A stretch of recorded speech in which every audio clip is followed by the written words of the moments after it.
अर्जुन पुरस्कार विजेते दत्तू भोकनळ मनमाडमध्ये. तरुण खेळाडूंना दिला यशाचा मंत्र. नमस्कार, आपण पाहत आहात 24x7 news report channel. Nashik जिल्ह्यातील मनमाड येथून एक प्रेरणादायी बातमी समोर आली आहे.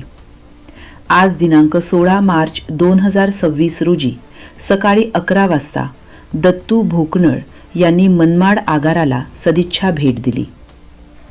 दत्तू भोकनळ हे अर्जुन पुरस्कार व शिवछत्रपती पुरस्कार विजेते तसेच भारताचे रोईंगमधील एकमेव ऑलिम्पियन म्हणून ओळखले जातात.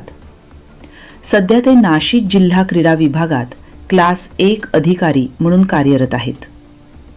मनमाड आगारात झालेल्या या भेटीदरम्यान त्यांनी अधिकारी व कर्मचाऱ्यांशी संवाद साधत क्रीडा क्षेत्रातील संधी, तरुण खेळाडूंसाठी असलेल्या भविष्यातील संधी आणि सरकारी नोकरी मिळवण्यासाठी आवश्यक असलेले परिश्रम याबाबत सविस्तर मार्गदर्शन केले. यावेळी मनमाड आगाराचे व्यवस्थापक विक्रम नागरे यांच्या हस्ते दत्तू भोकनळ यांचा पुष्पगुच्छ देऊन सत्कार करण्यात आला. संवादादरम्यान त्यांनी तरुणांना सांगितले की क्रीडा क्षेत्रात यश मिळवण्यासाठी जिद्द, चिकाटी, शिस्त आणि सातत्यपूर्ण सराव अत्यंत महत्त्वाचा आहे.